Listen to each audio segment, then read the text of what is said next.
Alan's club, Versification. Alan's actually going to kick us off with the first performance. But before we get to that, 1, respect the mic, 2, respect the venue, and 3, respect each other. The views and opinions expressed here today by individual artists do not necessarily match the views expressed by myself, Alan, or the administration and faculty at UHS. Alright? So keep that in mind. There probably will be some explicit language. I hope you guys are okay with that.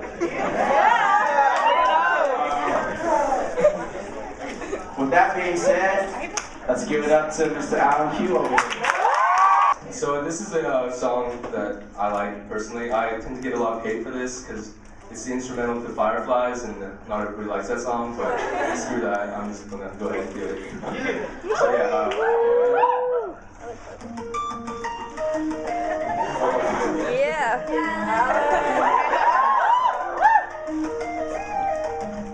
give it a moment.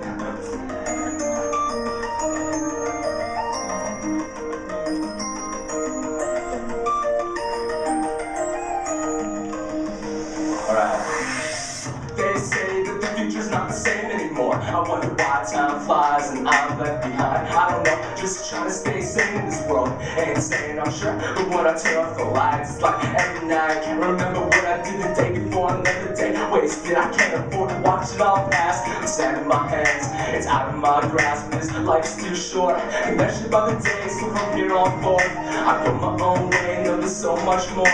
Ignore all the doubts that I've listened to, and I've told myself never give in to the pressure or the pain. So whether I remain when the rain lets up and the flood subsides, now the blood is dry of the tears I cried. Nothing is the same, everything's unchanged. Was it all vain? Can I trust the lies that you love will lie? If I must reply, I'd say wasn't nothing but a passing glance, but even in a blink you can understand. And I blink, and it's gone from me. I try to reach out, but she's so far away now.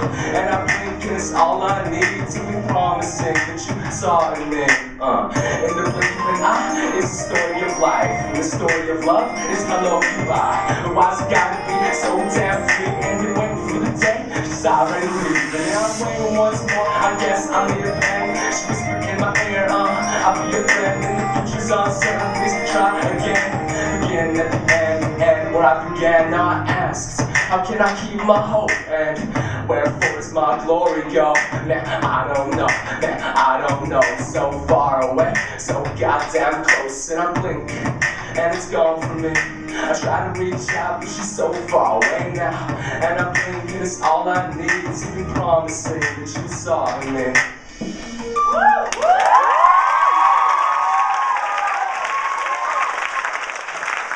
So next up we got Natalie Price. Is this good? So this is about my sister, who is 9 months old. Her name's Alana. I hope you guys can apply whatever is in this poem to your own siblings if you have them, or close friends, or whatever. Okay.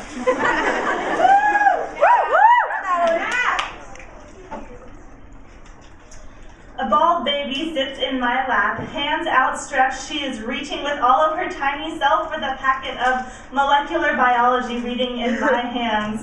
Her sausage-like fingers are dancing on the edges of the papers, and her relentless grunting is making it impossible for me to focus on microRNA. Her eyes are glowing with determination. Her cheeks are red with frustration. This is unmatched concentration. I can imagine her brain growing, each neuron lengthening, with synapses snapping like firecrackers as she discovers the dynamic world in front of her and pieces together a depth perception. She finally grasps the papers. Stronger than she looks, I must let go. She smiles and flaps her arms, redefining applause. Success, she gets it. She continues to wave the packet of paper back and forth, observing the perplexing effect of a staple. A staple, 32.4 milligrams, malleable steel. Put it in your stapler. I thought I knew about a staple, but I had never imagined that my sister would be able to discover its magic.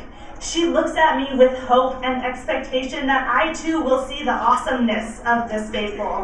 We share a moment with no understanding of how each other sees her world, yet still we share an understanding that good humor is necessary and sharing comes from love.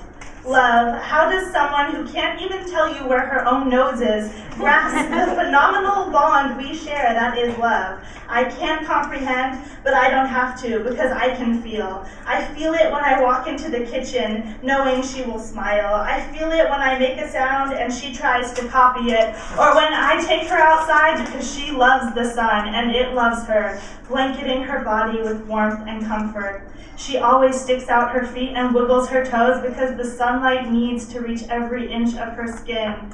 I feel it when I know exactly what she is about to do, like when she is holding my homework and suddenly she realizes she hasn't tasted it yet. I know that she doesn't know something until she has slobbered all over it. A month ago, I held her up in front of my face, and with a smile so wide she beams through barriers.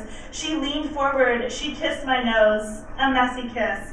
She stuffs my homework into her mouth, making a mess, but oral exploration is her mechanism of discovery, of texture, of shape, of connection, of love. Thank you.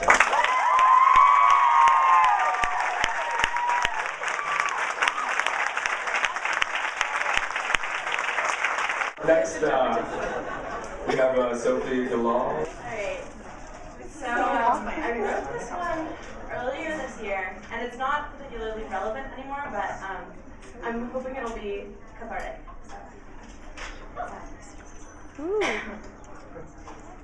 I'm still surprised by the moon residue that you leave behind when we've been thinking close enough apart to smell each other's hair.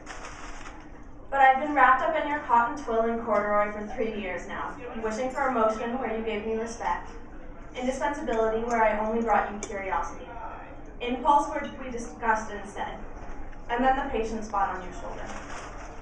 I've revised the instructions to our game often enough that I don't fear losing anymore, but sometimes it's just as bitter to take turns for both of us, as it is to wait and wish you would play. I have too little energy to envy flirtation, and too much self-respect to dominate your thoughts with golden skin and rainwater. I want simply to be your home, for you to be at home with me, to exist under the warm weight of silence and understand every layer of embrace pressed into the softest skin of my wrists, that you could absorb every moment that I radiate and know the truth of it, only to heat me again in the communal space where you host my mind. That the complex purity of everything we are could grow, laced in vines, and become unbreakable even when we're apart. That a part could feel as healthy together. That a part could feel as healthy as together. But all this is silver